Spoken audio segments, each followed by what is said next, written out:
ಅವನ ಕರ್ಮ ಅಂತ ಏನದು ಅರ್ಥ? ಅವನು ಯಾವುದೋ ಕಷ್ಟದಲ್ಲಿ ಸಿಲುಕಿಕೊಂಡಿದ್ದಾನೆ, ಅದು ಅವನ ಕರ್ಮದ ಫಲ ಎನ್ನುವ ಅರ್ಥದಲ್ಲಿ ಉಪಯೋಗಿಸ್ತಾರೆ.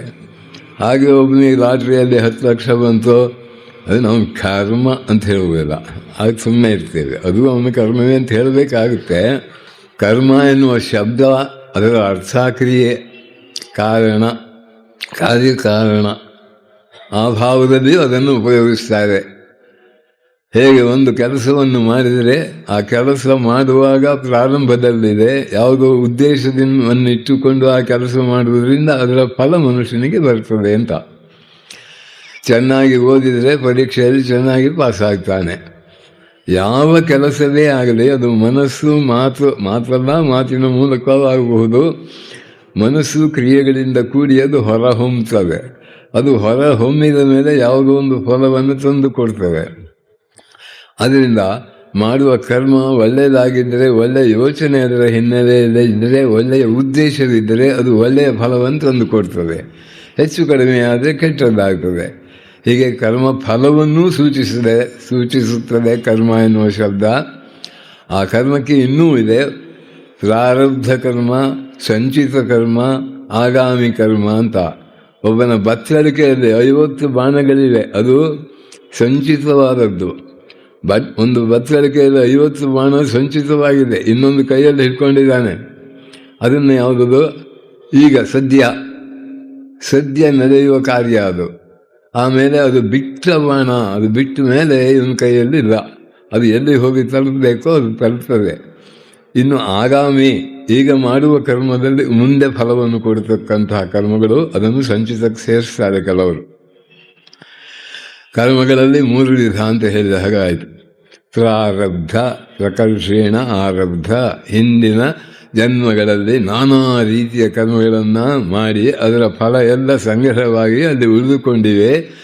ಆ ಪ್ರಾರಬ್ಧ ಕರ್ಮದಲ್ಲಿ ಈಗ ವರ್ತಮಾನದಲ್ಲಿ ಕೆಲವು ಕರ್ಮಗಳು ಅಪರೈಟ್ ಆಗ್ತಾ ಇವೆ. ಆಮೇಲೆ ಈ ಕೊಟ್ಟ ಅವಕಾಶದಲ್ಲಿ ಮನುಷ್ಯನಿಗೆ ಲಭ್ಯವಾದ ಸ್ವಾತಂತ್ರ್ಯದಲ್ಲಿ, ಪೂರ್ಣ ಎಲ್ಲ ಸ್ವಾತಂತ್ರ್ಯ, ಆ ಸ್ವಾತಂತ್ರ್ಯದಲ್ಲೇ ಒಳ್ಳೆಯದನ್ನು ಕೆಡುಕನ್ನು ಮಾಡಿದರೆ ಅದು ಫಲವನ್ನು ಕೊಡ್ತದೆ.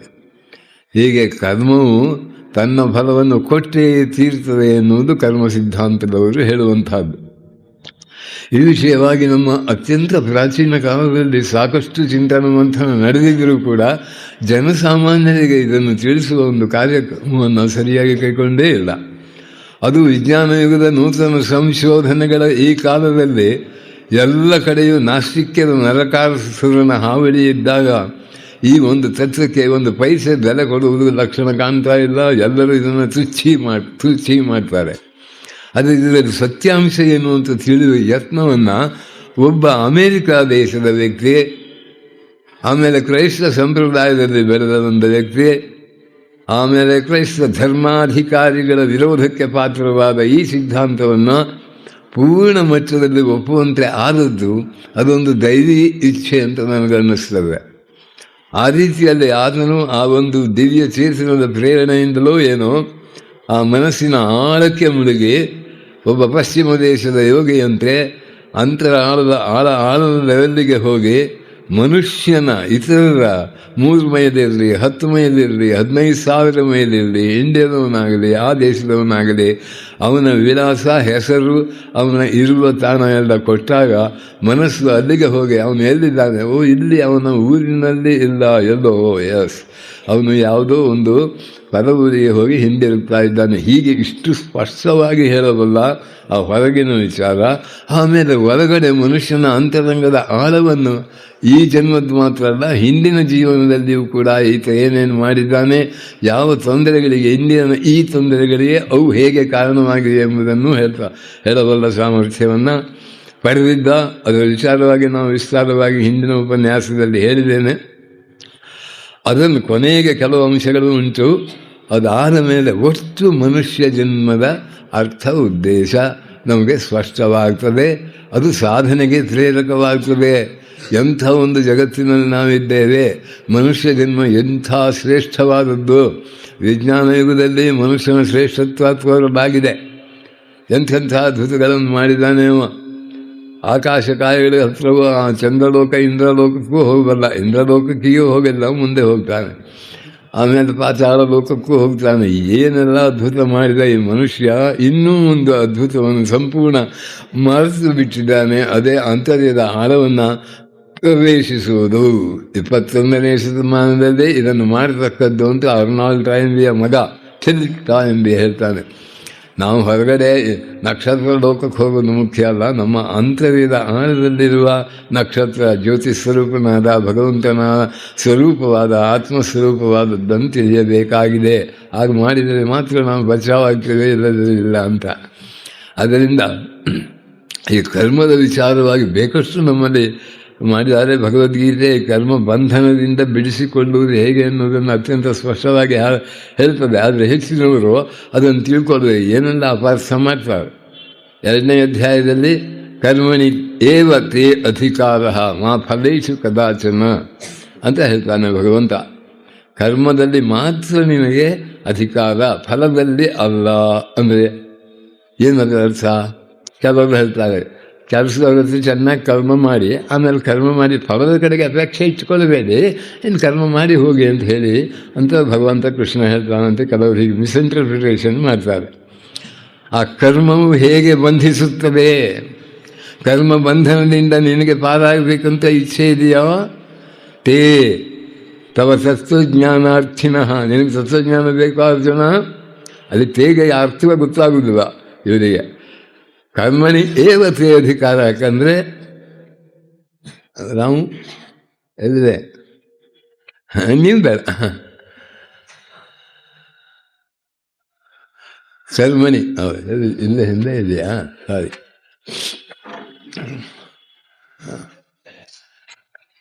ಕರ್ಮ ಮಾಡಿದ ಯಾವ ಕರ್ಮವೂ ಕೂಡ ಫಲವನ್ನು ತರುತ್ತದೆ. ಪ್ರತಿ ಒಂದು ಕರ್ಮವೂ ಫಲವನ್ನು ತರುತ್ತದೆ. ಕರ್ಮ ಮಾಡಿದ ಅಂದರೆ ಅದು ಫಲ ಅದರ ಜೊತೆಗೆ ಇದೆ ಅಂತ ಅರ್ಥ. ಅದರಿಂದ ಫಲ ಹೋಗಬೇಕಾದ್ರೆ, ನಿನಗೆ ಆತ್ಮಜ್ಞಾನ ಬೇಕಾದರೆ ತೇ ತವ ತತ್ವಜ್ಞಾನಾರ್ಥಿನಃ, ತತ್ವಜ್ಞಾನ ನಿನಗೆ ಬೇಕಾ? ಹಾಗಾದರೆ ಕರ್ಮದ ಫಲದಲ್ಲಿ ಆಸಕ್ತಿ ಇರಬೇಡ. ಯಾಕೆ ಫಲದಲ್ಲಿ ಆಸಕ್ತಿ ಇದ್ದರೆ ಫಲ ಸಿಗುತ್ತೆ ಈ ಜನ್ಮದಲ್ಲೆಲ್ಲ, ಇನ್ನೊಂದು ಜನ್ಮದಲ್ಲಿ. ಎಷ್ಟು ಪುಣ್ಯ ಕರ್ಮ ಮಾಡಿದರೂ ಪುಣ್ಯ ಫಲ ಸಿಗುತ್ತೆ, ಪಾಪ ಕರ್ಮ ಮಾಡಿದರೂ ಪಾಪ ಫಲ ಸಿಗುತ್ತೆ. ಪುಣ್ಯ ಪಾಪಗಳಿಗೆ ಅತೀತನಾಗಿ ಭಗವಂತನ ಸಾನ್ನಿಧ್ಯವನ್ನು ಪಡೆಯಬೇಕಾದರೆ ಫಲಾಸಕ್ತಿ ಇಲ್ಲದೆ ಕರ್ಮ ಮಾಡುವ ಭಗವದ್ ಅರ್ಪಣ ಬುದ್ಧಿಯಿಂದ. ಆಗ ಫಲ ಸಿಗುವುದಿಲ್ಲ, ತಿರುಗಿ ಹುಟ್ಟಿ ಬರಬೇಕಾಗಿಲ್ಲ, ನೇರವಾಗಿ ಭಗವಂತನ ಹತ್ರ ಹೋಗುವುದು ಅನ್ನೋದು ಅಲ್ಲಿ ತಾತ್ಪರ್ಯ. ಎಷ್ಟು ಜನ ಇದನ್ನು ಓದ್ತಾರೆ, ಸುಮ್ಮನೆ ಪಾರಾಯಣ ಮಾಡ್ತಾರೆ, ಅರ್ಥ ಮಾಡಿಕೊಳ್ಳುವುದಿಲ್ಲ. ಕರ್ಮ ಬಂಧಿಸುತ್ತದೆ. ಹೇಗೆ? ಸಂಸ್ಕಾರದಿಂದ, ಫಲದಿಂದ. ಒಂದು ಕರ್ಮ ಮಾತ್ರ ಅದು ಒಳ್ಳೆಯ ಸಂಸ್ಕಾರವಾಗಿ ಆ ಕರ್ಮದಲ್ಲಿ ನಿಮಗೆ ಕುಶಲತೆ ಬರ್ತದೆ. 4 ಜನರು ಹೊಗಳಿದುಕೊಂಡು ಮತ್ತಷ್ಟು ಉಬ್ಬಾರಾಗಿ ಮತ್ತು ಚೆನ್ನಾಗಿ ಮಾಡ್ತೀರಿ. ಅದರ ಫಲದ ಕಡೆಗೆ ಆಸಕ್ತಿ ಇರ್ತದೆ, ಮತ್ತೆ ದೇಹಧಾರಿಯಾಗಿ ಬರಬೇಕಾಗ್ತದೆ. ಆದರೆ ಕರ್ಮ ಮಾಡಬೇಕು, ಆದರೆ ಫಲದಲ್ಲಿ ಆಸಕ್ತಿಯೇ ಉಂಟು. ಯಾವುದಕ್ಕೆ? ಫಲವನ್ನು ಪಡೆಯುವುದಕ್ಕೆ ಆಸಕ್ತಿಯಿಂದ ಮಾಡಿದರೆ ಆ ಫಲವನ್ನು ಪಡೆಯಲೇಬೇಕಾಗ್ತದೆ. ಫಲವನ್ನು ಪಡೆಯೋದಕ್ಕೆ ಇವನು ತಿರುಗಿ ಗರ್ಭವಾಸ, ಜನ್ಮ, ಜರ ಎಲ್ಲ ಶುರುವಾಗುತ್ತೆ. ಅದರ ಜೊತೆಗೆ ಸಂಸಾರದಲ್ಲಿ ಬೀಳ್ತಾನೆ. ತೇ ನಿನಗೆ, ನೀನಂದರೆ ಯಾರು? ತವ ತತ್ವಜ್ಞಾನಾರ್ಥಿನಃ, ತತ್ವಜ್ಞಾನ ಬೇಕಾ? ದೇವರೇ ಬೇಕಾ? ಹಾಗಾದರೆ ಕರ್ಮ ಮಾಡುವಾಗ ಫಲದ ಕಡೆ ಗಮನ ಕೊಡಬೇಡ, ಈಶ್ವರಾರ್ಪಣ ಬುದ್ಧಿಯಿಂದ ಮಾಡು ಅಂತ ಹೇಳಿದ್ದಲ್ಲಿ. ಕರ್ಮಣಿ ಏವ ತೇ ಅಧಿಕಾರ ಮಾ ಫಲೇಶು ಕದಾಚನ. ಹಾಗಂತ ನನಗೆ ಫಲ ಬೇಡ ಅಂತ ನೀನು ಮಾಡಿರ್ತಕ್ಕಂಥ ಕರ್ತವ್ಯ ಕರ್ಮಗಳನ್ನು ಮಾಡದೇ ಇದ್ದರೆ ದೋಷವಾಗುತ್ತೆ. ಅದನ್ನು ಮಾಡು. ಆದರೆ ಹೇಗೆ ಮಾಡಬೇಕು? ಅದರಲ್ಲಿ ಫಲದಲ್ಲಿ ಆಸಕ್ತಿ ಇಲ್ಲದೆ ದೇವರನ್ನು ನನಗೆ ಕಾಣಬೇಕಾಗಿದೆ, ನನಗೇನು ಬೇಡ ಈ ಜಗತ್ತಿನದ್ದು ವೈಭವಗಳೆಲ್ಲ, ನನಗೆ ಮೋಕ್ಷ ಬೇಕು, ಭಗವಂತನ ಸಾನ್ನಿಧ್ಯ ಬೇಕು ಎನ್ನುವ ಭಾವನೆ ಇದ್ದುದಾದರೆ ಆ ಭಾವದಿಂದ ಮಾಡು. ಯೋಗಸ್ಸಕ್ಕರು ಕರ್ಮಾಣಿ ಸಂಗಂತ್ಯಕ್ತ ಧನಂಜಯ. ಇಡೀ ನಾವು ಈ ಎಡ್ಗರ್ ಕೇಸಿ ಹೇಳಿದ ಎಲ್ಲ ಕರ್ಮಗಳ ಸೂಕ್ಷ್ಮ, ಅದರ ಹೊಡೆತಗಳು, ಮನುಷ್ಯನು ಸಫಲಾಗುವುದು, ಇದೆಲ್ಲ ನೋಡಿದಾಗ ಆ ವಿವೇಕಿಯಾದ ವ್ಯಕ್ತಿ ಹೇಗೆ ಕರ್ಮ ಬಂಧನದಿಂದ ಬಿಡಿಸಿಕೊಳ್ತಾನೆ ಎನ್ನುವುದನ್ನು ತಿಳಿದಾಗ ಗೀತೆ ಈ ಶ್ಲೋಕ ಅರ್ಥ ಆಗ್ತದೆ. ಮತ್ತು 2ನೇ ಅಧ್ಯಾಯದ ಅಲ್ಲಿ ಕೊನೆಗೆ ಆತ್ಮಜ್ಞಾನದ ಬಗ್ಗೆ ಹೇಳಿದ ಮೇಲೆ ನಾನು ನಿನಗೆ ಈವರೆಗೆ ಸಾಂಖ್ಯ ತತ್ವಜ್ಞಾನ ಹೇಳಿದೆ, ಈಗ ಯೋಗ ಹೇಳ್ತೇನೆ. ಯಯಾ ಬುದ್ಧಿಯ ಕರ್ಮ ಬಂಧಂ ಪ್ರಹಾಸ್ಯಸಿ ಅಂತಾನೆ. ಅಷ್ಟು ಚೆನ್ನಾಗಿಯೇ ಅದು ಹೇಳಿದ್ದಾನೆ ಭಗವಂತನ ವಾಕ್ಯದಲ್ಲಿ. ಏನೂ ಕನ್ಫ್ಯೂಷನ್ ಇಲ್ಲ. ಆದರೆ ನಮ್ಮ ಜನರು ಅದನ್ನು ಸರಿಯಾಗಿ ತಿಳಿದುಕೊಂಡು ಪುರುಷೊತ್ತಿಲ್ಲದೆ ಅಸಂಬದ್ಧ ಪ್ರಲಾಪ ಮಾಡ್ತಾರೆ. ರಾಜಕೀಯಸ್ಥರು ಬೇರೆ ರೀತಿಯಲ್ಲೇ ಮಾಡ್ತಾರೆ. ಏನಂದರೆ ಕೆಲಸ ಮಾಡಿದವರಿಗೆ ಏನು ಕೂಲಿ ಕೊಡಬೇಡಿ ಅಂತ ಹೇಳ್ತಾನೆ ಭಗವಂತ ಅಂತ ಹೇಳುವವರು ಇದ್ದಾರೆ. ಮನುಶಾಸ್ತ್ರದ ಧರ್ಮದಲ್ಲಿ ಹೇಳಿದ ಪ್ರಕಾರ ಕೆಲಸ ಮಾಡಿದವನು ಮೈ ಬೆವರು ಒಣಗುವುದಕ್ಕೆ ಮೊದಲೇ ಅವನಿಗೆ ಕೂಲಿ ಕೊಡಬೇಕು, ತಡ ಮಾಡಬಾರ್ದು ಅಂತ ಇದೆ. ಅದು ದೇವರು ಮಾತ್ರ ಫಲ ಅಪೇಕ್ಷೆ ಇಲ್ಲದೆ ಕೆಲಸ ಮಾಡಿ ಅಂತ ಹೇಳ್ತಾನೆ ಅಂತ ಹೇಳಿದರೆ ಎಷ್ಟು ಮೂರ್ಖತನವಾಗುತ್ತದೆ ಅಂತ ಒಂದು ವಿಚಾರ ಇಲ್ಲಿ ಸಂದರ್ಭಕ್ಕೆ ಸರಿಯಾಗಿ ಹೇಳಿದೆ ಅಷ್ಟೇ.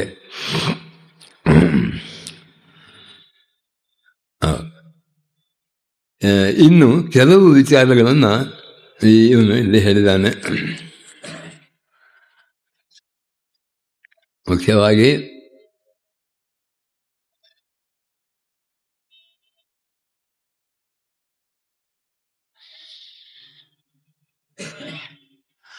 ಒಬ್ಬ 13 ವರ್ಷದ ಹುಡುಗ ನಾನು ಯಾವ ಕ್ಷೇತ್ರದಲ್ಲಿ ಕೆಲಸ ಮಾಡಿದರೆ ನನಗೆ ಹೆಚ್ಚು ಹಣ ಲಭ್ಯವಾಗಬಹುದು ಅಂತ ಕೇಸಿಯನ್ನು ಕೇಳಿದ.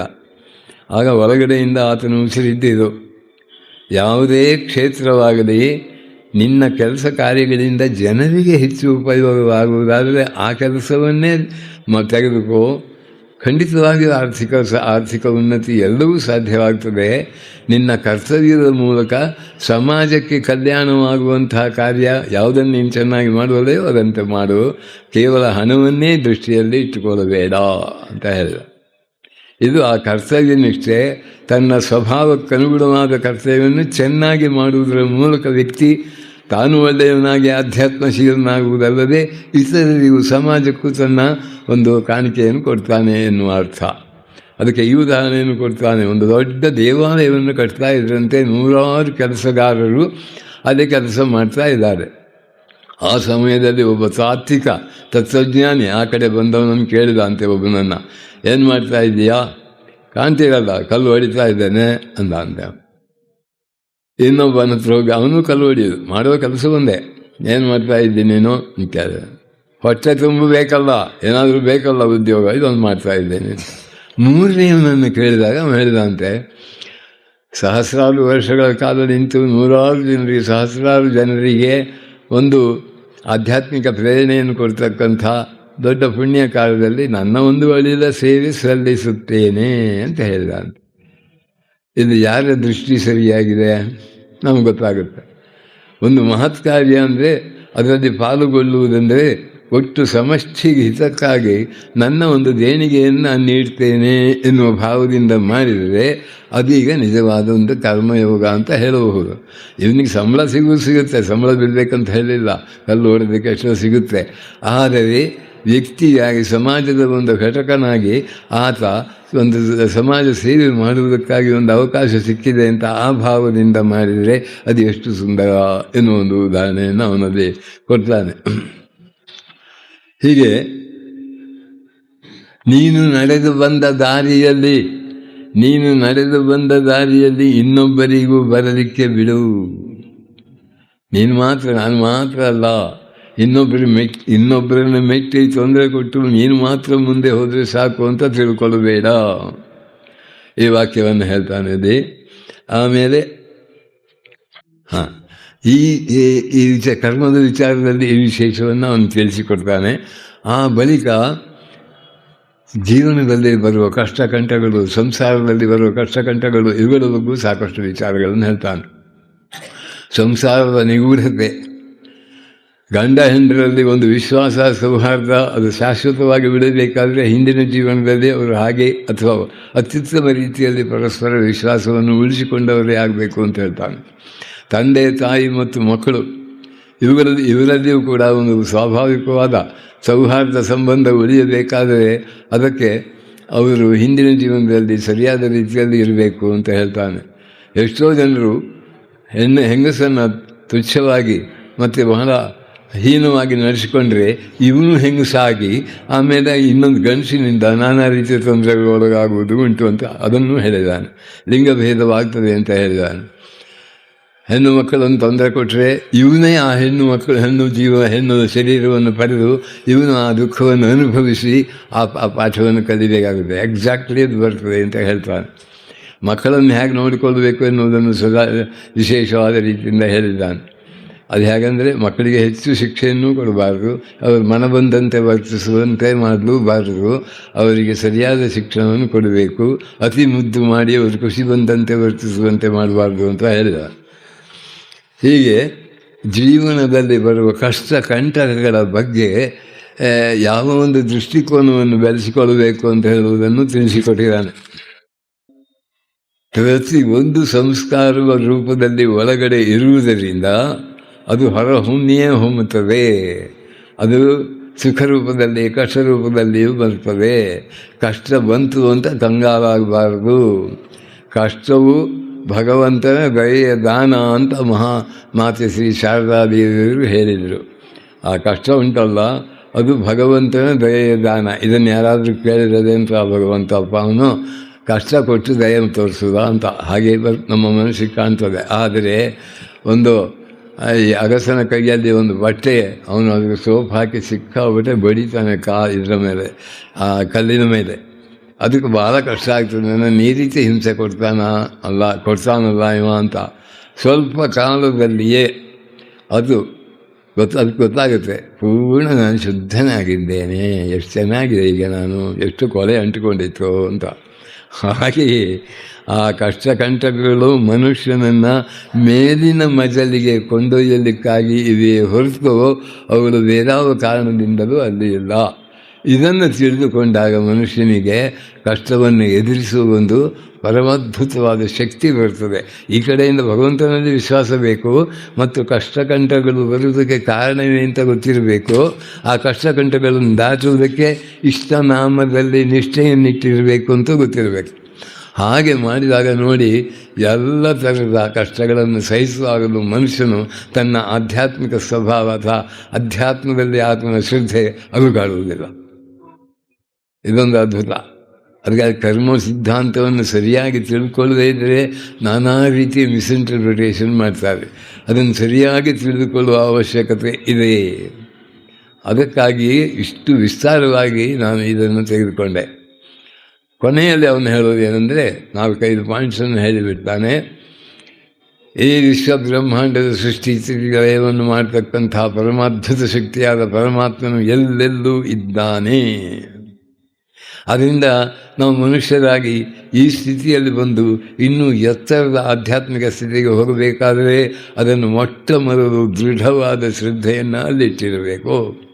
ಭಗವಂತನಲ್ಲಿ ದೃಢವಾದ ಎಂಥ ಪರಿಸ್ಥಿತಿಯಲ್ಲೂ ಕೂಡ ಅಲುಗಾಡದ ವಿಶ್ವಾಸವನ್ನು ಅಲ್ಲಿಟ್ಟಿರಬೇಕು. ಒಂದು. ಎರಡನೇದು, ಮನುಷ್ಯ ಬರೇ ಶರೀರ ಅಲ್ಲ, ಅವನು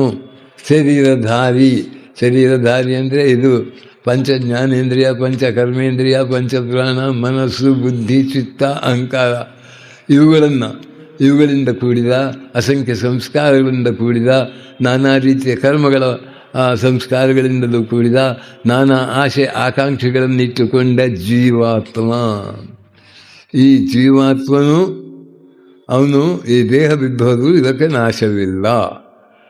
ಮಮೈವಾಂಶೋ ಜೀವಲೋಕೆ ಜೀವಭೂತ ಸನಾತನವಾದ ನನ್ನ ಅಂಶವೇ, ಮಮೈವ ಅಂಶ, ನನ್ನ ಅಂಶವೇ ಆಗಿದೆ.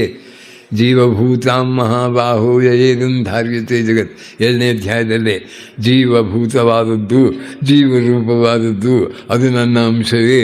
ಅದು ಅಕಸ್ಮಾತ್ತಾಗಿ ಯಾಕೆ ಅಂತ ಗೊತ್ತಿಲ್ಲ, ಅಜ್ಞಾನದಿಂದ ಮಾಯಾವಶವಾಗಿ ಈ ಪ್ರಪಂಚದ ಸುಖಗಳನ್ನು ಅರಿಲಿಕ್ಕೆ ಹೋಗಿ ಸ್ವಲ್ಪ ಸ್ವಾತಂತ್ರ್ಯ ಕೊಟ್ಟದನ್ನು ಅದು ಈ ಒಂದು ಗೂಟದ ಸುತ್ತ ಹಗ್ಗ ಹಾಕಿ ದನವನ್ನು ಕಟ್ತಾರೆ. ಅದು ದನ ಸ್ವಲ್ಪ ದೂರ ಹೋಗಿಯೂ ಮೇಯ್ಬೋದು, ಆ ಗೂಟಕ್ಕೆ ಸುತ್ತ ಹಾಕ್ಕೊಂಡು ಹತ್ತಿರದಲ್ಲೇ ಇರಬಹುದು. ಹಾಗೆ ಮನುಷ್ಯನಿಗೆ ಕೊಡಲ್ಪಟ್ಟ ಸ್ವಾತಂತ್ರ್ಯವನ್ನು ಸದುಪಯೋಗ ಮಾಡುವ ಸಾಮರ್ಥ್ಯ ಇಲ್ಲದಿದ್ದರೆ ಅವನು ಸಿಕ್ಕಾಕೊಳ್ತಾನೆ. ಆದರೂ ಎಷ್ಟೋ ಜನ್ಮಗಳ ನಂತರ ಅವನಿಗೂ ಒಂದು ಹೋಪ್ ಇದೆ. ಆದ್ದರಿಂದ ಅಲ್ಲಿ ಅದಕ್ಕೋಸ್ಕರವಾಗಿ ಈ ಸೂಕ್ಷ್ಮ ಶರೀರ ಅಥವಾ ಜೀವಾತ್ಮನಿದಾನಲ್ಲ, ಇವನು ಸಂಸ್ಕಾರಗಳಿಂದ ಕೂಡಿಕೊಂಡು ಬಂದು ಹೋಗುವ ಕೆಲಸ ಮಾಡ್ತಾನೆ. ಬಂದು ಹೋಗುವ ಕೆಲಸ ಬಂದಾಗಬೇಕಾದ್ರೆ ಅವನ ಅಂತರ್ಮುಖಿಯಾಗಿ ಆತ್ಮ ಸಾಕ್ಷಾತ್ಕಾರವನ್ನು ಪಡೀಬೇಕು. ಅದು ಪಡೆಯಬೇಕಾದರೆ ವಿವೇಕ ವೈರಾಗ್ಯಗಳೆಲ್ಲ ಬರಬೇಕು. ಇದು ತನ್ನಿಂತಾನೇ ಬರೋದಿಲ್ಲ. ಯಾಕಂದರೆ ಅಷ್ಟು ಮತ್ತನಾಗಿ ಮನುಷ್ಯ ಹೊರಗಡೆಯ ಸುಖ ದುಃಖಗಳಲ್ಲಿ ಬದ್ಧನಾಗಿ ಒಂದು ಏನೋ ಒಳ್ಳೆಯ ಆಸೆಯನ್ನು ಇಟ್ಕೊಂಡು ಇನ್ನೂ ಏನೋ ಆ ಕರ್ಮಗಳನ್ನು ಮಾಡಿಕೊಂಡು ಮುಂದೆ ನೋಡ್ತಾನೆ. ಇದು ಎಷ್ಟು ಎತ್ತರ ಮಟ್ಟದ ಒಂದು ಸ್ಥಿತಿ ಅಂದರೆ, ಒಳ್ಳೆ ಮನುಷ್ಯರಾದರೂ ಒಳ್ಳೆ ಕರ್ಮ ಮಾಡಿ ಒಳ್ಳೆ ಫಲಗಳನ್ನು ಪಡೀತಾರೆ. ಅದನ್ನು ಬಿಡಿಸ್ಕೊಳ್ಳಿಕ್ಕಾಗೋದಿಲ್ಲ ಅವರಿಗೆ. ಆ ರುಚಿ ಸಂಸ್ಕಾರ ಆ ಒಳ್ಳೆಯ ಜಾಗದಲ್ಲಿ ಅಥವಾ ಸ್ವರ್ಗದಲ್ಲಿ ವಿಶೇಷವಾದ ಸುಖವನ್ನು ಕೊಡ್ತಕ್ಕಂತಹ ಸ್ಥಾನಗಳಲ್ಲಿದ್ದರೆ ಅಲ್ಲಿಗೆ ತಿರುಗಿ ಹೋಗುವಂಥ ಮನಸ್ಸು ಉಂಟಾಗಿ ಅದಕ್ಕೆ ಸಂಬಂಧಪಟ್ಟ ಕರ್ಮಗಳನ್ನೇ ಮಾಡಿ ಅದನ್ನೇ ಫಲವನ್ನು ಪಡೆಯುವ ವಿಚಾರ ಬಂದುಬಿಡ್ತದೆ. ಅದರಿಂದ ತಪ್ಪಿಸ್ಕೊಳ್ಳಿಕ್ಕಾಗೋದಿಲ್ಲ. ಅದನ್ನು ಪಡೆಯಬೇಕಾದರೆ ಜೀವಿ ಅಸಂಖ್ಯ ಬಾರಿ ಹೋಗಿ ಬಂದು ಸುಸ್ತಾಗಿ ಸರಪಾಯಿದು ಅಂತ ಬರಬೇಕು. ಅದೇ ವಿರಕ್ತಿ. ಆ ವಿರಕ್ತಿ ಬಂದ ಮೇಲೆ ವಿವೇಕ ಮತ್ತು ಮಹಾತ್ಮರ ಆಶೀರ್ವಾದ. ನನರೇಣ ಅವರೇಣ ಪ್ರೋಕ್ತೋ ಏಷ ಸುವಿಜ್ಞೇಯೋ ಬಹುಧಾ ಚಿಂತ್ಯಮಾನಃ ಅನನ್ಯ ಪ್ರೋಕ್ತೆ ಗತಿರತ್ರ ನಾಸ್ತಿ ಅನೀಯಾನ್ಯತರ್ಕ್ಯ ಮನುಪ್ರಮಾಣಾತ್ ಅಂತ ಹೇಳಿದ್ದಾರೆ. ಅವರೇಣನರೇಣ ತಿಳಿಯದೆ, ಸರಿಯಾಗಿ ತಿಳಿದುಕೊಳ್ಳದೆ, ಆತ್ಮತತ್ವ ಅನುಸಂಧಾನ ಮಾಡಿ ಆ ತತ್ವದಲ್ಲಿ ಸ್ಥಿತನಾಗದೆ, ದೇಹ ಮನಸ್ಸನ್ನು ಅತ್ಯಂತ ಪರಿಶುದ್ಧವಾಗಿಟ್ಟುಕೊಳ್ಳದೆ ಈ ತತ್ವ ತಿಳಿಯುವುದಿಲ್ಲ. ಅಂಥವರು ಬೋಧಿಸಿದರೂ ಕನ್ಫ್ಯೂಷನ್ನೇ ಜಾಸ್ತಿ, ಎಲ್ಲಿ ಹೋಗಲಿಕ್ಕೂ ಆಗುವುದಿಲ್ಲ. ಯಾರಾದರೂ ಆತ್ಮ ಸಾಕ್ಷಾತ್ಕಾರ ಮಾಡಿಕೊಂಡಂತಹ ವ್ಯಕ್ತಿ ಇದನ್ನು ಪ್ರೀತಿಯಿಂದ ತನ್ನ ಶಿಷ್ಯನಿಗೆ ತಿಳಿಸಿಕೊಟ್ರೆ ತಿಳಿಯಬೇಕು ಅಂತ ಆಸೆ ಇರಬೇಕು, ಅವನಿಗೆ ಅದು ಗೊತ್ತಾಗ್ತದೆ ಅಂತ ಹೇಳಿದ್ದಾರೆ ನೋಡಿ. ಹಾಗಾಗಿ ಈ ಆತ್ಮತತ್ವಜ್ಞಾನವನ್ನು ತಿಳಿಯುವ ಆಸೆ ಬರುವುದೇ ಕಷ್ಟ. ಮನುಷ್ಯಾಣಾಂ ಸಹಸ್ರೇಷು ಕಶ್ಚಿದ್ಯತತಿ ಸಿದ್ಧಯೇ. ಆಧ್ಯಾತ್ಮಿಕ ವಿಚಾರದಲ್ಲಿ ಆಸಕ್ತಿಯನ್ನು ಪಡ್ಕೊಂಡು ನಿಷ್ಠೆಯಿಂದ ಅದನ್ನು ಕೇಳಿ ಮರಣ ಮಾಡಿ ಆ ಸತ್ಯಾಂಶವನ್ನು ಪರಿಗ್ರಹ ಮಾಡಿ ಆ ದಾರಿಯಲ್ಲಿ ನಡೆಯಲಿಕ್ಕೆ ಓರಿಯೆಂಟೇಷನ್, ಆ ಗೋಲ್ ಓರಿಯೆಂಟೇಷನ್, ಇದು ಅಲ್ಟಿಮೇಟ್ ಗೋಲ್. ಇದನ್ನು ಪಡೆಯಲಿಕ್ಕೆ ಈಗಲಿಂದಲೇ ನಾನು ಪ್ರಯತ್ನ ಮಾಡಿದರೆ ಕೆಲವೇ ಜನ್ಮಗಳಲ್ಲಿ ಮೇಲಕ್ಕೆ ಹೋಗಬಲ್ಲ. ಇಲ್ಲದಿದ್ದರೆ ಮತ್ತೆ ಬಂದು ಭ್ರಮೆಗೊಂಡು ಮಾಯಾ ಮೋಹಕ್ಕೆ ಸಿಲುಕಿ ನೊಂದು ಬೆಂದು ಒಂದರಿಂದ ಉಳಿಯಲಿಲ್ಲ, ಬಂಧ ಕಳೆಯಲಿಲ್ಲ. ಸಂದೇಹವ ಮಾಡದಿರುವ ಅರಿವೆಂಬ ದೀಪವಿಟ್ಟು ಇಂದು ಕಂಡ್ಯ ದೇಹದಲ್ಲಿ ಪಿಂಡಾಂಡ ಹಾಗೆ ಬ್ರಹ್ಮಾಂಡ ಎಂದು ಹರಿಯ ಧ್ಯಾನವನ್ನು ಮಾಡಿ ವಿವೇಕದಿ ಮುಕುಂದನಿಂದ ಮುಕ್ತಿ ಬೇಡು ಕಂಡ್ಯ ನೀ ಓಡು ಕಂಡ್ಯ ದಾಸನಾಗು. ದಾರಿ ತೋರ್ದೆಯೋ ಸದಾ ಈ ಭಾವದಿಂದ ಧಿಯೋಯೋನ ಪ್ರಚೋದಯಾತ್. ಹೇ ಭಗವಂತ, ಬುದ್ಧಿಯನ್ನು ಸ್ವಲ್ಪ ಬೆಳಗು, ಇದರಲ್ಲೇ ಮುಳುಗಿ ಹೋಗಿದ್ದೇನೆ. ಎನ್ಲೈಟನ್ಮೆಂಟ್, ಆ ಬುದ್ಧಿ ಮನಸ್ಸು ಬೆಳಗಿದರೆ ಒಳಗಿನ ತತ್ವ ಎಲ್ಲ ತಿಳಿತದೆ. ಇದನ್ನು ಮಾಡಿಕೊಡುವಂಥ ಪ್ರಾರ್ಥನೆ ನಮ್ಮ ಇಡೀ ಭಾರತೀಯ ಸಂಸ್ಕೃತಿಯಲ್ಲಿ ಅಸಂಖ್ಯ ಸಂತ ಮಹಾತ್ಮರ ಬಾಯಿಂದ ಪದೇ ಈ ವಾಕ್ಯ ಅನುರಣಿತವಾಗ್ತಾ ಇದೆ. ಇದು ಆತ್ಮಜ್ಞಾನ, ಇದು ಕೊನೆಯ ಗುರಿ. ಅಲ್ಲಿವರೆಗೆ ಆ ಮನುಷ್ಯ ಏನು ಮಾಡಬೇಕು? ತಾನು ನಿಂತ ಜಾಗದಿಂದ ಮೇಲಕ್ಕೆ ಏಳಲಿಕ್ಕೆ ಪ್ರಯತ್ನ ಮಾಡಬೇಕು. ಎಂದು ನಿರಾಶಾವಾದಕ್ಕೆ ಎಡೆಯಿಲ್ಲ. ಅವಕಾಶವನ್ನು ಸದುಪಯೋಗ ಮಾಡಿಕೊಂಡು ಭಗವಂತನನ್ನು ಪ್ರಾರ್ಥನೆ ಮಾಡ್ತಾ ಕಷ್ಟಕಂಟಗಳನ್ನು ಬಂದರೆ ಅದನ್ನು ಎದುರಿಸಬೇಕು, ಓಡಿ ಹೋಗೋದಲ್ಲ, ಪಲಾಯನವಾದಲ್ಲ, ಅದನ್ನು ಎದುರಿಸಬೇಕು ಸರಿಯಾಗಿ. ಅದನ್ನೇ ಭಗವಂತ ಅರ್ಜುನನಿಗೆ ಗೀತೆಯಲ್ಲಿ ಹೇಳಿದ್ದು, ಅಸಚೇತ್ವಮಿಮಂ ಧರ್ಮ್ಯಂ ಸಂಗ್ರಾಮಂ ನ ಕರಿಷ್ಯಸಿ ತದ ಸ್ವಧರ್ಮಂ ಹಿತ್ತ ಪಾಪಮಾಪ್ಸ್ಯಸಿ. ನಿನ್ನ ಸ್ವಧರ್ಮವನ್ನು ಬಿಟ್ಟು ಪಾಪ ಬರ್ತದೆ. ಇಲ್ಲಿ ಹೋರಾಡುವುದು ಕ್ಷತ್ರಿಯನಾದ ನೀನು ಇಷ್ಟೆಲ್ಲ ಅನ್ಯಾಯವನ್ನು ಸಹಿಸಿಕೊಂಡು ಕಾಡಿಗೆ ಓಡಿ ಹೋಗುವುದು ಸರಿಯಲ್ಲ. ಸ್ವಧರ್ಮಂ ತ್ಯಕ್ತ, ಅದನ್ನು ಬಿಟ್ಟು ಪಾಪ ಬರ್ತದೆ ಅಂತ ಹೇಳ್ತಾನೆ. ಅದರಿಂದ ಮನುಷ್ಯ ತನ್ನ ಕರ್ತವ್ಯಗಳ ಬಗ್ಗೆ ನಮ್ಮಲ್ಲಿ ಆ ಒಂದು ಮಾತಿದೆ, ಅದರ ಅರ್ಥ ನನಗೆ ಹೆಚ್ಚು ಸ್ಪಷ್ಟವಾಗಿ ಅರ್ಥವಾಗ್ತದೆ ಇತ್ತೀಚೆಗೆ.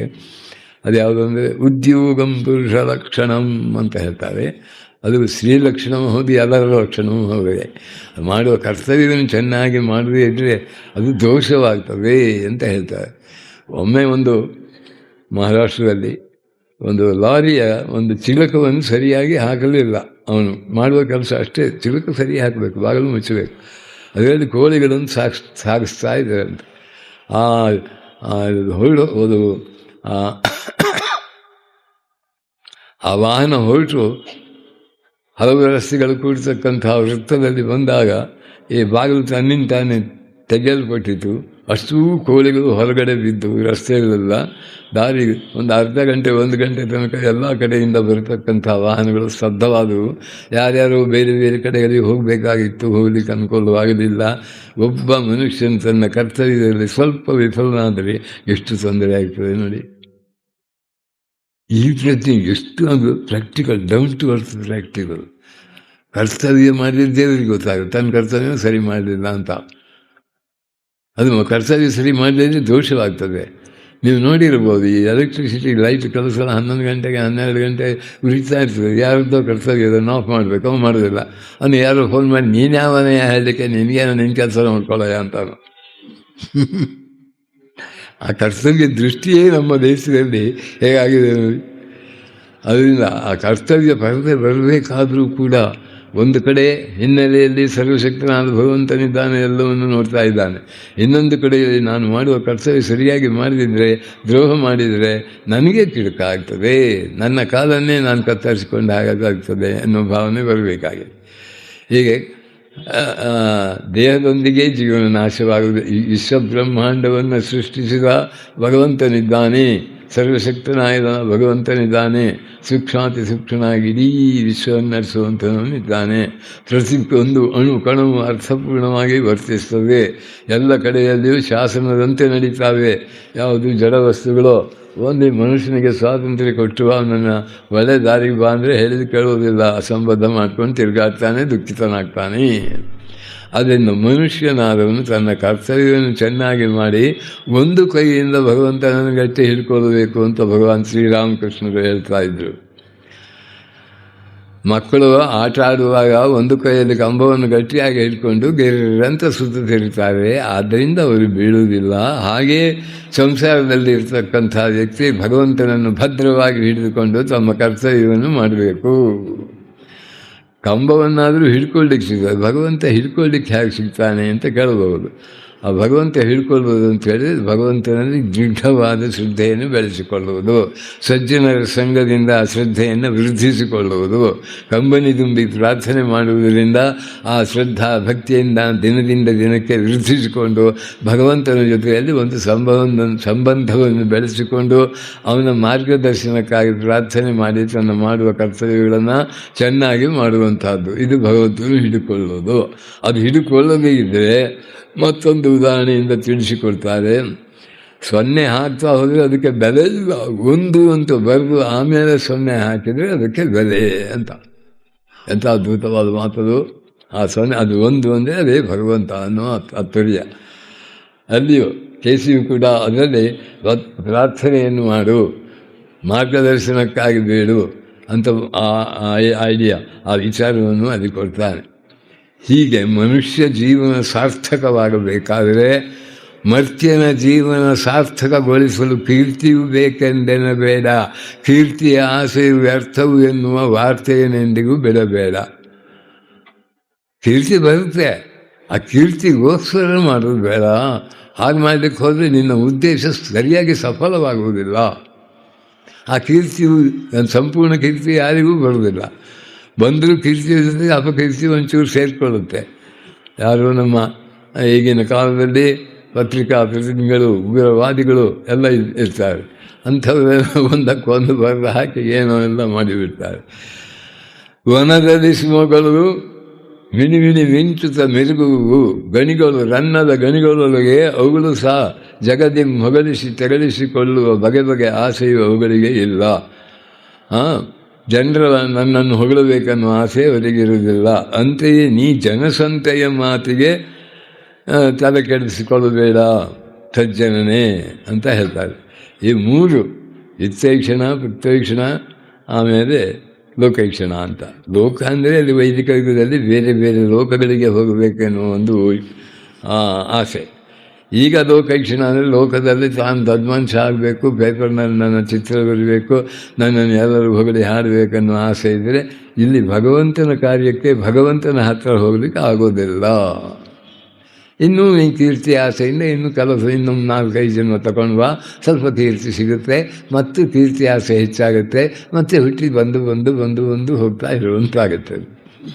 ಅದಕ್ಕಾಗಿ ಆ ಮನುಷ್ಯನ ಮನಸ್ಸನ್ನು ಮೇಲೆತ್ತುವುದಕ್ಕಾಗಿ ಕ್ಷಮಾಗುಣವನ್ನು ಬೆಳೆಸಿಕೊಳ್ಬೇಕು ಅಂತಾನೆ. ಒಬ್ಬ ಮನುಷ್ಯನ ಬಗ್ಗೆ ನಿನಗೆ ಕೆಡುಕನ್ನು ಮಾಡಿದವನ ಬಗ್ಗೂ ಕೂಡ ದ್ವೇಷ ಇತ್ತು ಅಂತಾದರೆ ಅಲ್ಲಿ ಮುಂದಕ್ಕೆ ಹೋಗ್ಲಿಕ್ಕೆ ಆಗೋದಿಲ್ಲ. ಅವನಿಗೆ ಕ್ಷಮೆ ಕೊಡಬೇಕು, ತಾಳ್ಮೆ ಬೇಕು, ಕ್ಷಮೆ ಬೇಕು, ಸಜ್ಜನರನ್ನು ವಂದಿಸಬೇಕು, ಗೌರವಿಸಬೇಕು. ಆ ಬಳಿಕ ಪ್ರಾರ್ಥನೆಯ ಅಭ್ಯಾಸವನ್ನು ಮಾಡಬೇಕು.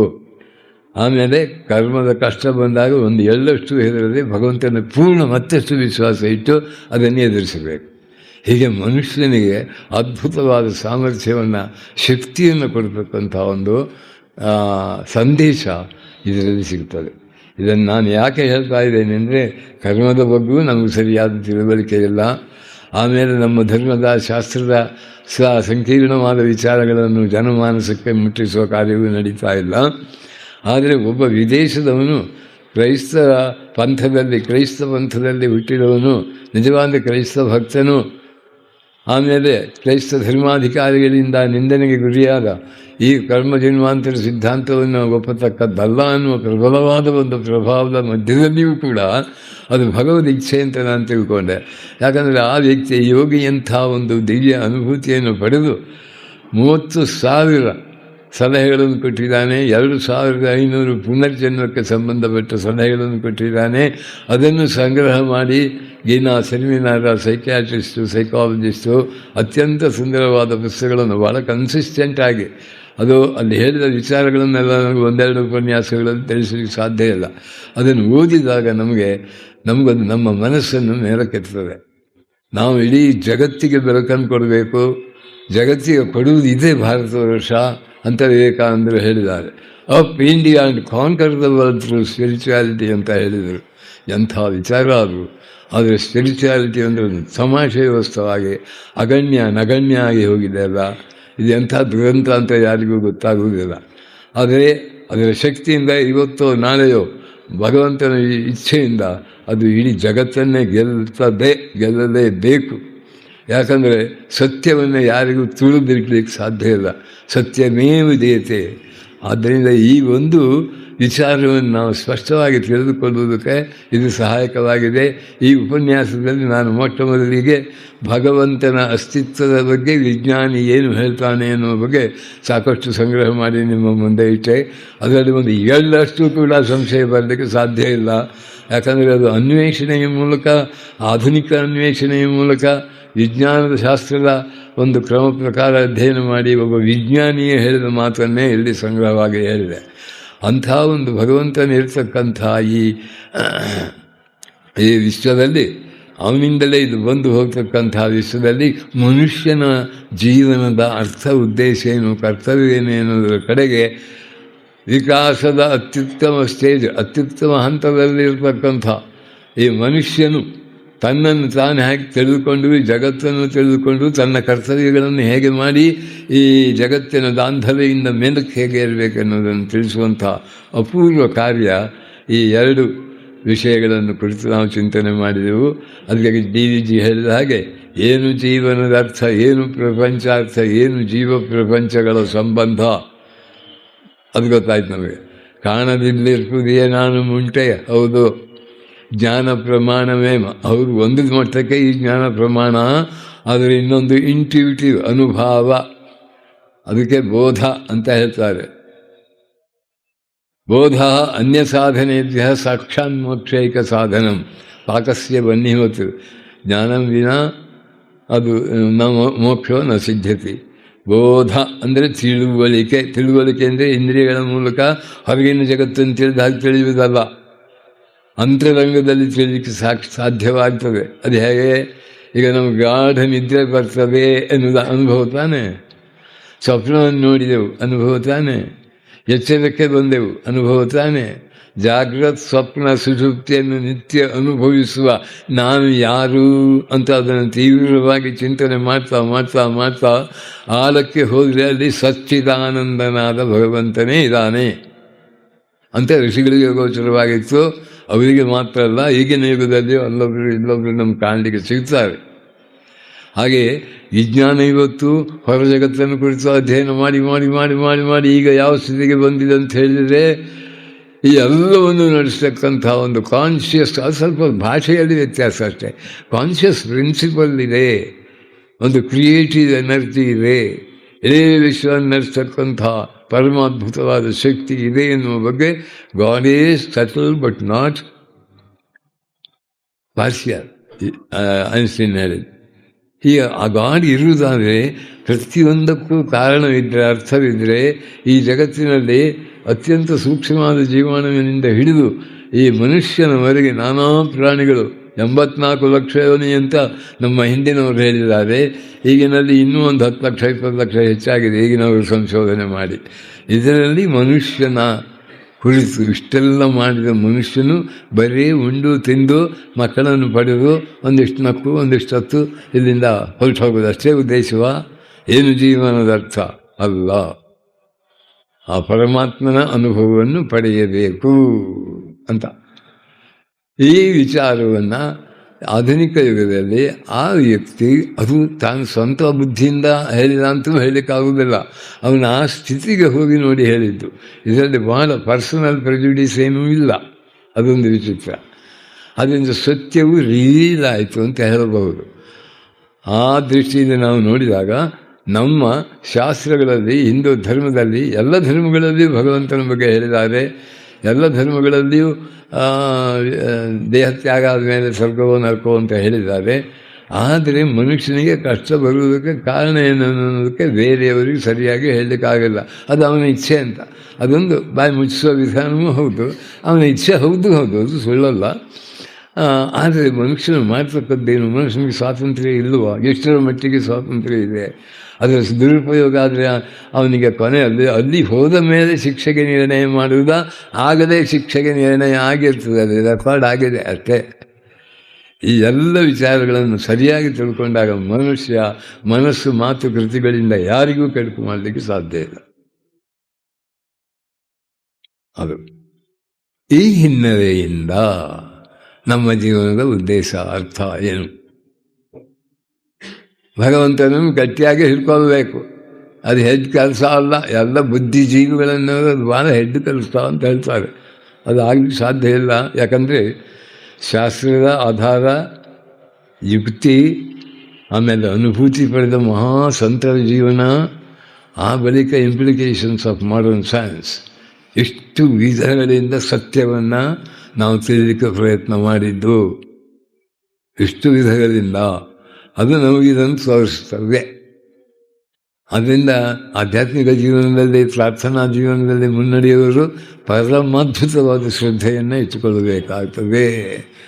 ಸೋಲಿನಿಂದ ನಮಗೆಲ್ಲ ಎಲ್ಲ ಆಗುತ್ತೆ, ಸುಮ್ಮನೆ ಇದೆಲ್ಲ ಯಾರ್ಯಾರೋ ಭಾಳ ಪುಣ್ಯ ಮಾಡಿದವರಿಗೆ ಆಗಬಹುದು. ನಾವು ಈಗಿನ ಕಾಲದಲ್ಲಿ ಏನೆಲ್ಲ ತಿನ್ಕೊಂಡಿರುವವರು ನಮಗೆಂಥ ಕರ್ಮ ಆಗುತ್ತೆ ಅಂತ ಹೇಳೋದಲ್ಲ. ಸಾಧನೆ ಪಥದಲ್ಲಿ ಹೋಗಬೇಕಾದರೆ, ದಿವ್ಯವಾದದನ್ನು ಪಡೆಯಬೇಕಾದರೆ ಆದವು ಶ್ರದ್ಧಾ ಅಂತಾರೆ. ಶ್ರದ್ಧಾ ಅಂದ್ರೇನು? ಶಾಸ್ತ್ರಸ್ಥೆ ಗುರುವಾಕ್ಯಸ್ಥೆ ಸತ್ಯ ಬುದ್ಧಿಯವಧಾರಣ. ಶಾಸ್ತ್ರದಲ್ಲಿ ಪರಮಾತ್ಮನಿದ್ದಾನೆ. ಋಷಿ ಹೇಳ್ತಾನೆ, ಶೃಣ್ವಂತ ವಿಶ್ವೇ ಅಮೃತಸ್ಯ ಪುತ್ರ ಯೇ ಧಾಮಾನಿ ದಿವ್ಯಾನಿ ತಸ್ತು ಏದಾಹಮೇತಂ ಪುರುಷಂ ಮಹಾಂತಂ ಆದಿತ್ಯವರ್ಣಂ ತಮಸಃ ಪರಸ್ತಾತ್ ತಮೇವಂ ವಿದಿತ್ವಾ ಅತಿ ಮೃತ್ಯುಮೇತಿ ನಾಣ್ಯ ಪಂಥ ವಿದ್ಯತೆ ಜನಾಯ. ಅಂದರೆ ಸ್ವರ್ಗದಲ್ಲಿರುವ ದೇವತೆಗಳು ಕೂಡ ಕೇಳಿ. ಎಂಥ ಚಾಲೆಂಜು! ಮನುಷ್ಯ ಆತ್ಮ ಸಾಕ್ಷಾತ್ಕಾರ ಮಾಡಿಕೊಂಡಾಗ ಎಂಥ ಒಂದು ಧೈರ್ಯ, ಆತ್ಮವಿಶ್ವಾಸ ಬರುತ್ತೆ. ಸ್ವರ್ಗದಲ್ಲಿ ದೇವತೆಗಳಾಗಬೇಕಾದರೂ ಎಷ್ಟು ಪುಣ್ಯ ಮಾಡಿ ರಾಶಿ ಹಾಕಬೇಕು, ಆಗ ಮಾತ್ರ ದೇವತೆ ಆಗ್ತಾನೆ. ಆದರೆ ಅಲ್ಲಿ ಏನು ನಾನಾ ರೀತಿ ಸುಖಭೋಗಗಳನ್ನು ಅನುಭವಿಸೋದಕ್ಕೆ ಅವಕಾಶ ಇದೆ ಅಷ್ಟೇ. ನೀವು ಕೂಡ ಕೇಳಿ, ಏನು ಶೃಣ್ವಂತ ವಿಶ್ವೇ ಅಮೃತಸ್ಯ ಪುತ್ರ ಆ ಯೇ ಧಾಮಾನಿ ದಿವ್ಯಾನಿ ತಸ್ತು, ದಿವ್ಯವಾದ ಧಾಮಗಳಲ್ಲಿರುವ ದೇವತೆಗಳೇ ನೀವು ಕೂಡ ಕೇಳಿ. ವೇದಾಹಮೇತಂ, ನಾನು ತಿಳ್ಕೊಂಡೆ ಏನದು, ವೇದಾಹಮೇತಂ ಪುರುಷಂ ಮಹಾಂತಂ ಆದಿತ್ಯವರ್ಣಂ ತಮಸಃ ಪ್ರವಸ್ತಾತ್, ಆ ಮಹಾಪುರುಷನನ್ನು ತಿಳ್ಕೊಂಡಿದ್ದೇನೆ, ಆದಿತ್ಯವರ್ಣ, ಅವನನ್ನು ತಿಳಿದರೆ ಮಾತ್ರ ಈ ಬಂಧನದಿಂದ ಬಿಡುಗಡೆ ಆಗ್ತದೆ. ಬಂದು ಭ್ರಮೆಗೊಂಡು ಮಾಯಾ ಮೋಹಕ್ಕೆ ಸಿಲುಕಿ ನೊಂದು ಬೆಂದು ಒಂದರಿಂದ ಉಳಿಯಲಿಲ್ಲ, ಬಂದ ಕಳೆಯಲಿಲ್ಲ ಅಂತ ಕನಕದಾಸರು ಅತ್ಯಂತ ಸುಂದರವಾದ ಕನ್ನಡ ಭಾಷೆಯ ಸೌಂದರ್ಯದಲ್ಲಿ ನೋಡಬೇಕು ಅವರ ಮಾತುಗಳಲ್ಲಿ ಹೇಳಿದ್ದಾರೆ. ಹಾಗೆ ಬಂಧನದಿಂದ ಬಿಡುಗಡೆ ಆಗಿದ್ದೇನೆ ನಾನು ಅಂತ ಹೇಳ್ತಾರೆ. ಅದು ಗುರಿ, ಹೋಲ್ ಹ್ಯುಮ್ಯಾನಿಟಿ ಗುರಿ ಅದು ಅಂತಾದರೆ ಆ ಗೋಲ್ ಓರಿಯೆಂಟೇಷನ್ ಬರುತ್ತೆ. ನಾನು ಮಾಡುವ ಯಾವ ಕೆಲಸವೂ ಕೂಡ ಆ ಗೌರಿಯನ್ನು ಮರೆಯದೆ ಮಾಡಿಕೊಂಡ್ರೆ ಅದನ್ನು ಪಡಿತೇನೆ. ಹೆಚ್ಚು ಆನಂದ, ಹೆಚ್ಚು ಧೈರ್ಯ, ಹೆಚ್ಚು ಉತ್ಸಾಹ. ಆಮೇಲೆ ಸಣ್ಣ ಪುಟ್ಟ ಸುಳ್ಳು, ಮೋಸ, ವಂಚನೆ ಇಂಥದ್ದರಿಂದ ಬಿಡಿಸಿಕೊಂಡು ನಾನು ಮುಕ್ತನಾಗುವ ಮಾರ್ಗವನ್ನು ಪಡಿತೇನೆ ಅಂದರೆ ಅದು ಬೇಡವಾ? ಹೈಲಿ ಸೈಂಟಿಫಿಕ್ ಆದರೆ ಬೇಕಾಗಿಲ್ವ? ಅದು ಹೈಲಿ ರ್ಯಾಷನಲ್ ಆದರೆ ಬೇಡವಾ? ಆಮೇಲೆ ಪೊಲಿಟಿಕಲ್ಲಿ ಮೋಟಿವೇಟೆಡ್, ಸೈಂಟಿಫಿಕಲ್ಲಿ ಓರಿಯೆಂಟೆಡ್, ರ್ಯಾಷನಲ್ಲಿ ಇನ್ಕ್ಲೈನ್ಡ್ ಅಂತ ಇದೊಂದು ಶ್ರೇಷ್ಠರು ಅಂತ ಅಲ್ಲ. ಇದನ್ನು ತಿಳ್ಕೊಂಡ್ರೆ ಮಾತ್ರ ಶ್ರೇಷ್ಠರು. ಆ ಶ್ರೇಷ್ಠತ್ವವನ್ನು ಪಡೆಯುವುದಕ್ಕಾಗಿ ಮನುಷ್ಯ ಮೊಟ್ಟ ಮೊದಲಿಗೆ ಮಾಡಬೇಕಾದದ್ದೇನು, ಇದರಲ್ಲಿ ಶ್ರದ್ಧೆ. ಯಾರೋ ಒಬ್ಬ ಒಂದು ಹೆಚ್ಚು ಕಡಿಮೆ ಹೇಳಿದ, ಒಂದು ಸುಳ್ಳು ಹೇಳಿದ, ಮಾತಾಡಿದ, ಅದು ಇದು ಹೌದಾ ಅಲ್ವಾ ಅಂತ ಅಪನಂಬಿಕೆ ಬರಬಾರದು. ಆದರೂ ಶ್ರದ್ಧಾ ಬರುವುದಿಲ್ಲ ಎಷ್ಟೋ ಜನರಿಗೆ. ಈಗಿನ ಯುಗವಂತೂ ಸಂದಿಗ್ಧ ಯುಗ ಅಲ್ಲ. ವೈಜ್ಞಾನಿಕ ಕ್ಷೇತ್ರದಲ್ಲಿ ದುಡಿಯುವವರು ಒಂದು ಲೆವೆಲ್ನಲ್ಲಿ ಶ್ರದ್ಧೆಯನ್ನು ಇಟ್ಟುಕೊಂಡೇ ದುಡಿತಾರೆ. ಈ ಜಗತ್ತು ಒಂದು ವ್ಯವಸ್ಥಿತ ರೀತಿಯಲ್ಲಿದೆ ಅಂತ ಅವರು ಎಲ್ಲ ಮಾಡೋದು. ಆ ಶ್ರದ್ಧೆ ಇಲ್ಲದೆ ಮಾಡಲಿಕ್ಕಾಗೋದಿಲ್ಲ. ಪ್ರತಿಯೊಂದು ಮೂಮೆಂಟು, ಯಾವುದು ಬಯಾಲಜಿ ಆಗಲಿ, ಮತ್ತೊಂದಾಗಲಿ, ಇನ್ನೊಂದಾಗಲಿ, ಎಲ್ಲವೂ ಕೂಡ ಆ ಫಸ್ಟ್ ಪ್ರೆಮಿಸ್ಸು ಅದು ಅದನ್ನು ಇಟ್ಟುಕೊಂಡೇ ಮುಂದರಿಯುತ್ತಾನೆ. ಇಲ್ಲಿ ಇದು ಕಲ್ಪನೆಯಲ್ಲ. ಅದೇ ಧರ್ಮದ ಹೆಸರಿನಲ್ಲಿ ಜಗಳ, ಧರ್ಮದ ಹೆಸರಿನಲ್ಲಿ ಪರಸ್ಪರ ನಿಂದೆ, ಆಮೇಲೆ ಧರ್ಮದ ಹೆಸರಿನಲ್ಲಿ ರಕ್ತಪಾತ, ಧರ್ಮದ ಹೆಸರಿನಲ್ಲಿ ಧರ್ಮಧ್ವಜಗಳು, ಧಾರ್ಮಿಕರಂತ ತೋರಿಸ್ಕೊಳ್ಳೋರು, ಇಂಥವರ ಸಂಘ ಮಾಡಿ ಎಷ್ಟೋ ಜನರು ಇದ್ದ ಒಂದು ಶ್ರದ್ಧೆಯನ್ನು ಕಳ್ಕೊಳ್ತಾರೆ. ಅದರಿಂದ ಯಾವುದೂ ಶ್ರದ್ಧಾ ಅಂದರೆ ನಿಜವಾದ ಶ್ರದ್ಧೆ ಬರೋದು ಕಷ್ಟ ಮೊದಲೇ. ಅದಕ್ಕೇನು ಮಾಡಬೇಕು, ಸ್ವಲ್ಪ ಶ್ರದ್ಧೆ ಆದರೂ ಇರಬೇಕು ಮನುಷ್ಯನಿಗೆ. ಅಂಥದ್ದು ಎಲ್ಲರಿಗೂ ಅದು ಇದೆ ಅಂತ ನನಗೆ ಗೊತ್ತಿಲ್ಲ. ಆದರೆ ಸ್ವಲ್ಪ ಶ್ರದ್ಧೆ ನಿಮ್ಮದು ಎಲ್ಲರಿಗೂ ಉಂಟು.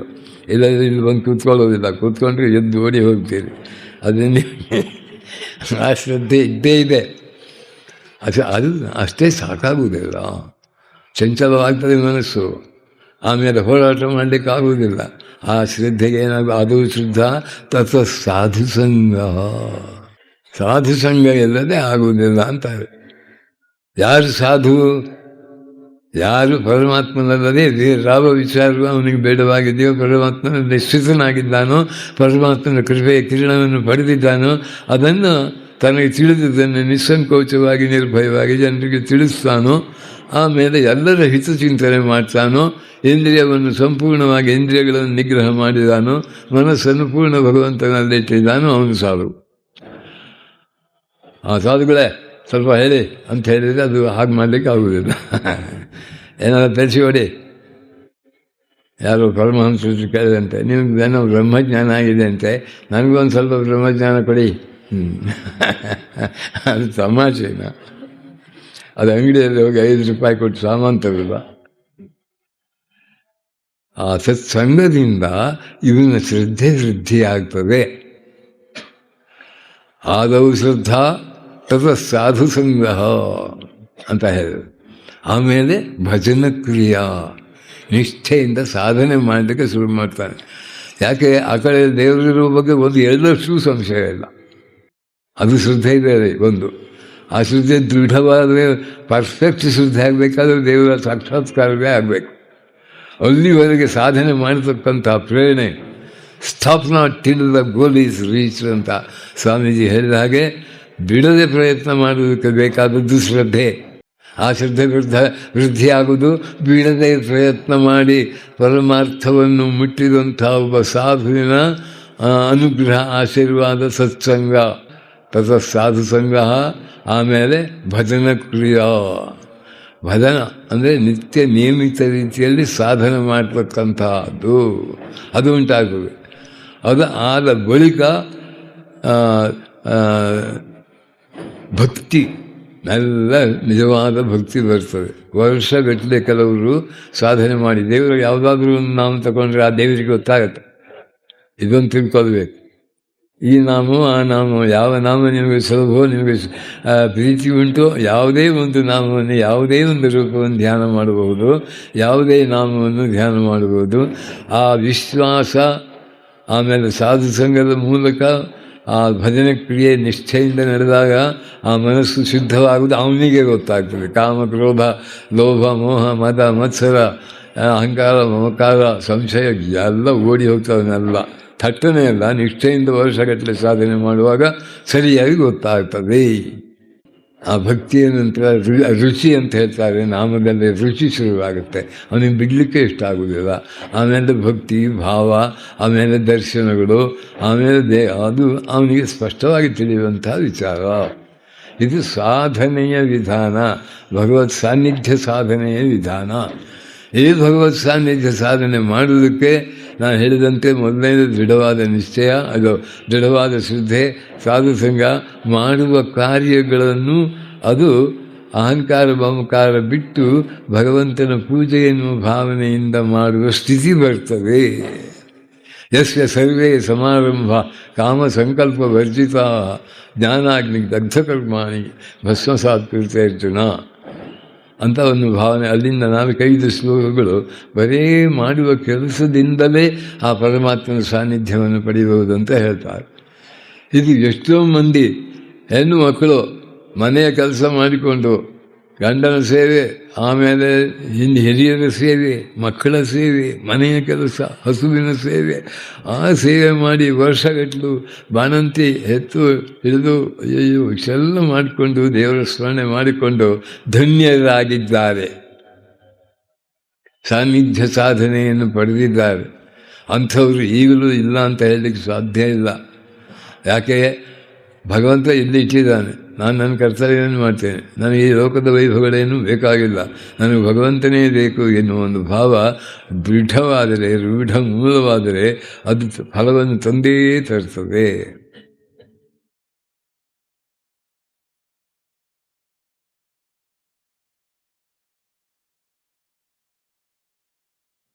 ಅಸರ್ವಶಕ್ತ, ಅಸರ್ವಜ್ಞ, ಸರ್ವವ್ಯಾಪಿ, ಅಂತರ್ಯಾಮಿ, ಅವನನ್ನು ಯಾವುದನ್ನು ಅವನಿಂದ ಮುಚ್ಚಿ ಹೇಳಲಿಕ್ಕೆ ಸಾಧ್ಯ ಇಲ್ಲ. ಅಂತಹ ಭಗವಂತನ ನಾನು ಹೃತ್ಪೂರ್ವಕವಾಗಿ ಪ್ರಾರ್ಥಿಸ್ತಾ ಇದ್ದೇನೆ. ಮಹಾತ್ಮರ ಅನುಗ್ರಹ ನನಗಾಗಿದೆ, ನಾನು ಆ ಹೆಜ್ಜೆ ಇಟ್ಟು ಮುಂದರಿದೇ ಅರಿತೇನೆ ಅಂತಕ್ಕಂಥ ಎಂಥ ವಿಶ್ವಾಸ ಅದು. ಆ ವಿಶ್ವಾಸದಿಂದ ಮನುಷ್ಯ ಈ ಸಾನ್ನಿಧ್ಯ ಸಾಧನೆಗೆ ಸನ್ನದ್ಧನಾಗ್ತಾನೆ. ಗತಸಂಗಸ್ಯ ಮುಕ್ತಸ್ಯ ಜ್ಞಾನಾವಸ್ಥಿತಚೇತಸ ಯಜ್ಞಾಚರದ ಕರ್ಮ ಸಮಗ್ರಂ ಪ್ರವಿಧೀಯತೆ ಅಂತ. ಆ ಕರ್ಮ ಯಾವ ಕರ್ಮ ಮಾಡ್ತಾ ಇರಲಿ, ಮನೆಯ ಎಲ್ಲ ಕೆಲಸ, ಅಡಿಗೆ, ಸಾಮಾನು ತಗೊಳ್ಳೋದು, ಮಕ್ಕಳನ್ನು ನೋಡಿಕೊಳ್ಳೋದು, ಆಮೇಲೆ ಇವಳಿಗೆ ಸೊಸೆ ಬಂದ ಮೇಲೆ ಮಗ ದೊಡ್ಡವನಾಗಿ ಸೊಸೆ ಮಕ್ಕಳು, ಸೊಸೆ ಸ್ವಲ್ಪ ತಿರುಗಾಡಿ ಬರಲಿಕ್ಕೆ ಹೊರಗಡೆ ಕೆಲಸಕ್ಕೆ ಹೋಗ್ತಾರೆ, ಆ ಮಕ್ಕಳನ್ನು ನೋಡ್ಕೊಳ್ಳೋದು. ದೇವರೇ, ನನ್ನನ್ನು ಈ ರೀತಿ ಇಟ್ಟಿದ್ದಿ, ನಾನು ಮಾಡ್ತೇನೆ, ಆದರೆ ನಿನ್ನ ಅನುಗ್ರಹ ಮಾತ್ರ ಕೊಡು ನನಗೆ. ಈ ಭಾವದಿಂದ ಧನ್ಯರಾದಂಥ ವ್ಯಕ್ತಿಗಳ ಬಗ್ಗೆ ಇದೇ ನಮ್ಮ ಸಮಾಜದಲ್ಲಿ ಎಷ್ಟು ಮಂದಿ ಇದ್ದಾರೆ. ಅದಕ್ಕೆ ಜಾತಿ, ಮತ, ಕುಲ, ಗೋತ್ರ ಭೇದ ಇಲ್ಲ. ಯಾಕಂದರೆ ಯತಃ ಪ್ರವೃತ್ತಿರ್ಭೂತಾನಾಂ ಏನ ಸರ್ವಮಿದಂ ತತಂ ಸ ಕರ್ಮಣ ತಮಭ್ಯರ್ಥ ಸಿದ್ಧಿಂ ವಿಂದತಿ ಮಾನವ ಅನ್ನೋ ಭಾವನೆ ಹೇಳಿದ್ದಾರೆ. ಭಗವದ್ಗೀತೆಯಲ್ಲಿ ಭಗವಂತನೇ ಉಕ್ತಿ ಮಾಡಿದ್ದಾರೆ. ಈ ವಾಕ್ಯಗಳೆಲ್ಲ ಎಷ್ಟು ಅರ್ಥಪೂರ್ಣವಾದವು ಈ ಹಿನ್ನೆಲೆಯಿಂದ ನೋಡಿದಾಗ. ಈಗ ಭಗವಂತ ಸಾನ್ನಿಧ್ಯ ಸಾಧನೆಗೆ ಬೇಕಾದ ಅಂಶಗಳನ್ನು ಒಂದೊಂದಾಗೆ ನಾನು ಅದೊಂದು 15-20 ಪಾಯಿಂಟ್ಸ್ ಇವೆ. ಅದು ನಮ್ಮ ವ್ಯಕ್ತಿ ಜೀವನದಲ್ಲಿ ಬರಬೇಕು. ಅದನ್ನು ಹೇಳ್ತೇನೆ. ಅದನ್ನು ನಾಳೆ ದಿನ ವಿಶೇಷವಾಗಿ ಹೇಳುವ ಅವಕಾಶವನ್ನು ಉಪಯೋಗಿಸಿಕೊಳ್ತೇನೆ. ಅದನ್ನು ಆದಷ್ಟು ಜನರು ಬಂದು ಅದರಿಂದ ಉಪಯೋಗ ಪಡೆಯುವಂತಾಗಬೇಕು.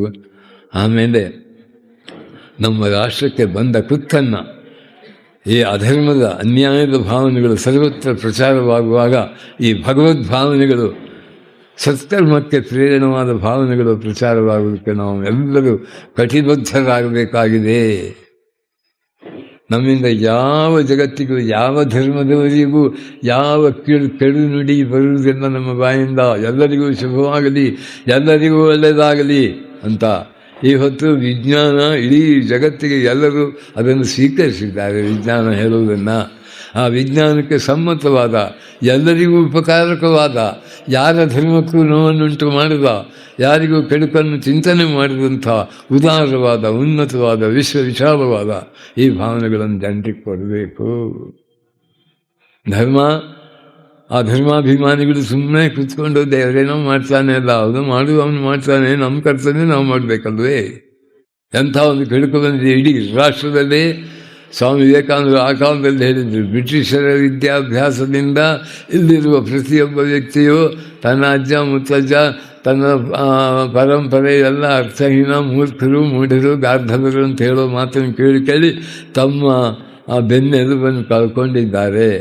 ಒಂದು ರಾಷ್ಟ್ರದಲ್ಲಿ ಯಾರೇ ಆದರೂ ಇದನ್ನು ತಮ್ಮ ಪರಂಪರೆಯ ಬಗ್ಗೆ ನಾಚಿದರೆ ಅವನಿಗೆ ಬಂತು ಏಟು ಅಂತ ತಿಳ್ಕೊಳ್ಳಿ ಅಂತ ಹೇಳಿದ್ದಾರೆ. ಸ್ವಾತಂತ್ರ್ಯ ಸಿಕ್ಕಿ 60 ವರ್ಷಗಳಲ್ಲಿ ಆ ಕಾರ್ಯ ನಡೆದೇ ಇದೆ. ಈಗ ವಿದೇಶಿಯರನ್ನು ಅನುಕರಣೆ ಮಾಡಲಿಕ್ಕೆ ಹೋದರೆ ಪೂರ್ಣ ಅನುಕರಣೆ ಮಾಡಲಿಕ್ಕೆ ಆಗೋದಿಲ್ಲ. ನಮಗೆ ಸ್ವದೇಶಿಯರಿಗೆ ನಮಗೇನು ಅನುಕರಣೆ ಮಾಡುವಂಥದ್ದು ಯಾವುದೂ ನಮ್ಮಲ್ಲಿ ಇಲ್ಲ. ಹಾಗಾದರೆ ನಮ್ಮ ಸ್ಥಿತಿಗತಿ ಏನು ಅಂತ ಯಾರಾದರೂ ಆಲೋಚನೆ ಮಾಡ್ತಾರೋ? ರಾಷ್ಟ್ರದ ಹಿತಚಿಂತನೆ ಮಾಡ್ತಕ್ಕಂಥ ವ್ಯಕ್ತಿಗಳು ಮಾಡುವ ಸ್ಥಿತಿಯಲ್ಲಿದ್ದಾಗ, ಹಾಗೆ ಸ್ಥಿತಿಯಲ್ಲಿ ಇರದೇ ಇರುವುದಕ್ಕೆ ಕಾರಣ ಏನು? ವಿದ್ಯಾಭ್ಯಾಸದಲ್ಲಿ ಚಿಕ್ಕಂದಿನಿಂದಲೇ ಅವನು MA PhD ಏನು ಬೇಕಾದರೂ ಮಾಡಿ ಈ ರಾಷ್ಟ್ರದಲ್ಲಿ ನಮ್ಮ ಹಿಂದೆ ಇಲ್ಲಿ ಮಹಾತ್ಮರು ಇದ್ದಾರೆ ಎನ್ನುವ ಭಾವನೆ ಬಾರದಿದ್ದ ಹಾಗೆ ಮಾಡಿದ್ದೇ ಕಾರಣವಲ್ವೇ? ಆದ್ದರಿಂದ ವಿಚಾರವಂತರು, ವಿದ್ಯಾವಂತರು, ಧರ್ಮ ಬೀರುಗಳು, ಧರ್ಮದಲ್ಲಿ ಶ್ರದ್ಧೆ ಇದ್ದವರು ಎಲ್ಲ ದೇವರೇ ಮಾಡ್ತಾನೆ ಅಂತ ಹೇಳ್ಕೊಂಡು ಕೂತ್ಕೊಳ್ಳೋದಲ್ಲ.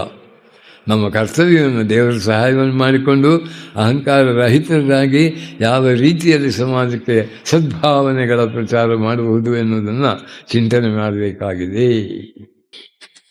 ಇನ್ನು ಎಷ್ಟೋ ವಿಚಾರ ಹೇಳಬೇಕಿತ್ತು, ಅಕಸ್ಮಾತ್ ಇವತ್ತು ಬರುವಾಗ ನನ್ನ ಈ ಅದ್ಭುತ ನಿಜವಾದ ಧರ್ಮ ಶ್ರದ್ಧೆ ಉಂಟಾದರೆ ಮನುಷ್ಯ ತಾನು ಒಳ್ಳೆಯವನಾಗಿದ್ದುಕೊಂಡು 3 ಲೋಕಕ್ಕೆ ಒಳ್ಳೆಯದು ಮಾಡ್ತಾನೆ.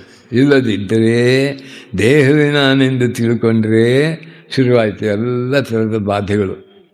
ಮಮತೆಯದಿ ದೇಹವೇ ನೀನೆಂದು ಎನಿಸದಿರೈ ನೀ ಎಂದೆಂದು ಅಮರ ಆತ್ಮನಿ ಅಮೃತ ಪುತ್ರನು ಅಮಲಾನಂದದಿ ಪರಿಪೂರ್ಣನು ನೀ ಉತ್ತಿಷ್ಠತ ಜಾಗೃತ.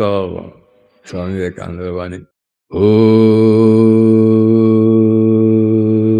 ಸರ್ವಸ್ತರತು ದುರ್ಗಾಣಿ ಸರ್ವೋ ಭದ್ರಾಣಿ ಪಶ್ಯತು ಸರ್ವಸದ್ಬುದ್ಧಿಮಾಪ್ನೋತು ಸರ್ವತ್ರ ನಂದತು. ಹರಿ ಓಂ ತತ್ಸತ್. ಹರಿ ಓಂ ತತ್ಸತ್.